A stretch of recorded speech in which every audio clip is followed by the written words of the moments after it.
Welcome back to the Mind Catchers channel. Today I'm going to do my brows. So I'm going to get very up close and personal and show you what I do with my brows. It's only a few products, not very shocking or amazing, but it works for me. I usually use any brow pencil, or actually any pencil that's like brown, black, or something like that. The color that I like the most right now is from Black Up Cosmetics. This is actually a eyeliner, I believe.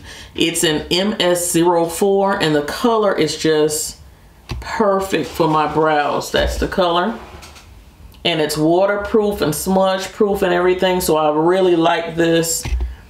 I also prime my brows before I put on anything, and it pretty much keeps my brows on all night. I can go to sleep, wake up, and still have on brows. So I would suggest, if you're a person that brows wipe off or sweat off during the day, use a primer, just face primer, eyeshadow primer, whatever. Of course, I use my concealer to neaten up the brow after I draw them on.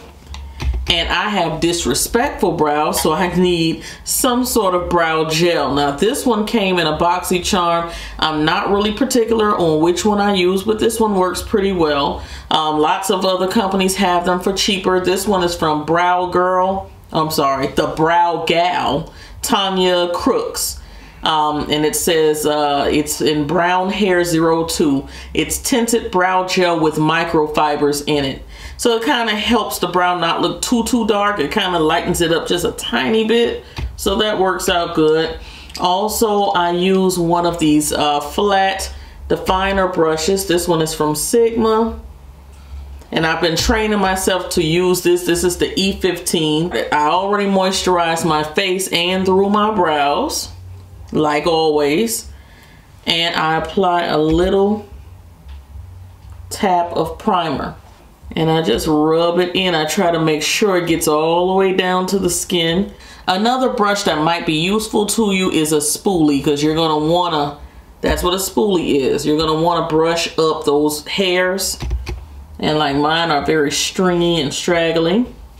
And one of my brows is lower than the other one. So I always tell people brows are sisters, not twins. They might even be distant cousins sometimes, but they're not going to be twins. I don't think anybody's brows are just like totally perfect. So when you're getting ready to do your brows, I think for a person that's really beginning, I would say go and get your brows professionally arched by somebody, and then you will have a line to go by. You just follow what they did and fill it in like that. I arch my own brows with my husband's clippers, so I feel like I'm a pro somewhat. But he would beg to differ. So what I do is just follow the natural hairline of my brow, the bottom.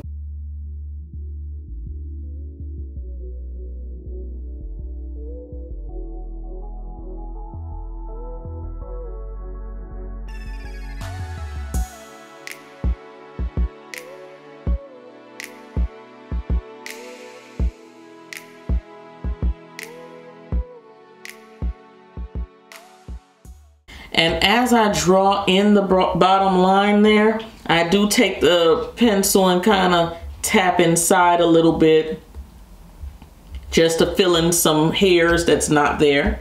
And then I go across the top, just following the natural shape of my brow.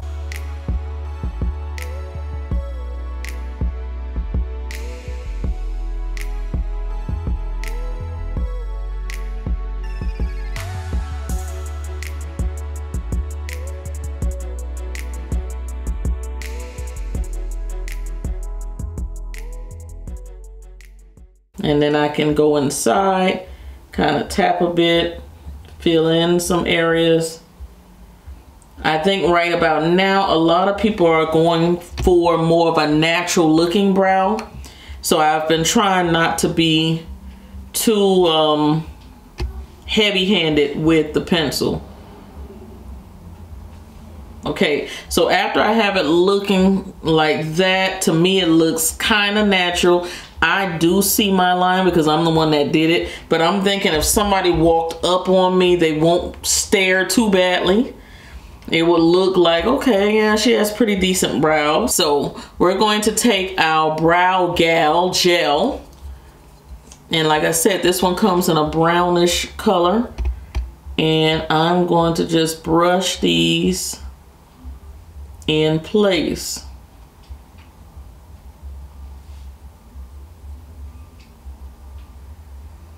And it did lighten up a few hairs just a little bit. And if you have brow hairs that don't stay put, I would suggest you get some gel. Not hair gel, brow gel. Because hair gel, because I've tried it. Hair gel will look too glossy. When it dries down, it's going to look shiny. So you don't want shiny brows.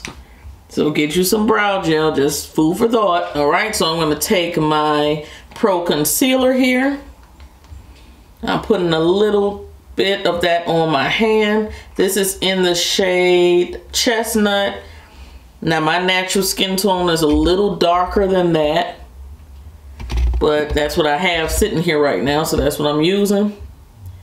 And I have my Sigma E15 flat definer brush, and I'm gonna go along my line here and straighten things out.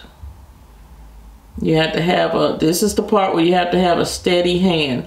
If your hand is not steady, rest your arm on a table or something, look into your mirror, and go from there.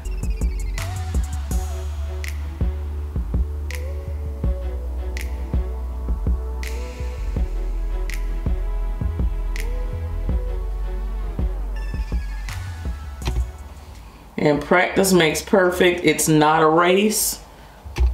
If you don't want to look jacked up, please don't make it a race. Take your time. Because it's like nowadays people really pay attention to brows. Back in the day they didn't pay attention to brows so much. But now, oh my goodness. And I have to admit, brows do make you look nice and neat. It really does complement the face well, because I feel like you can do almost like a no makeup look, just a little foundation and powder, but your brows can set it off. Like if you have decent brows, foundation, powder, and a little mascara, you can go.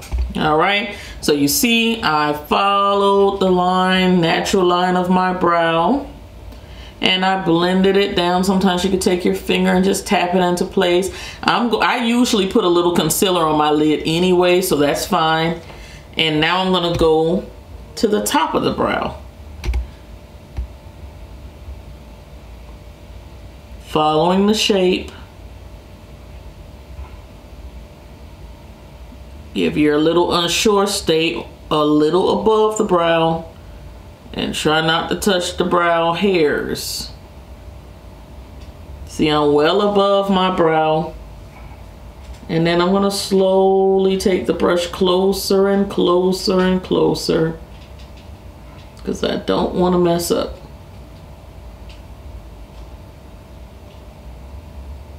All of that excess concealer will be blended away. Once you apply your foundation and powder and all that stuff, you're gonna blend it away, but always pull it away from the brow. You don't want highlighted brows.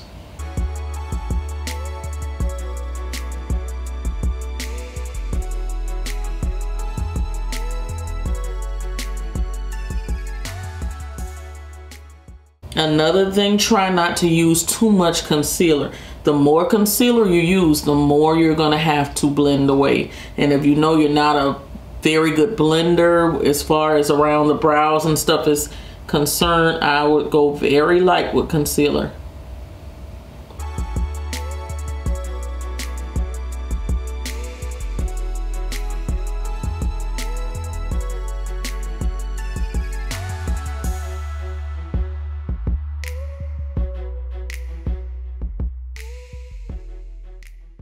Okay, so that's technically one brow. I'm gonna play around with the tail of my brow because this one is much thinner. It's like nothing there than this one. So I have to play around with the two and get them to match.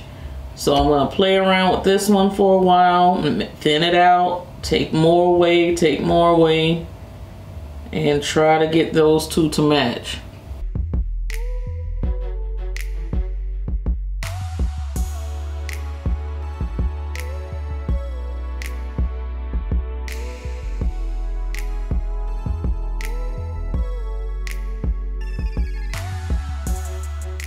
The days of fading the front of the brow are kind of over, but I still like the look.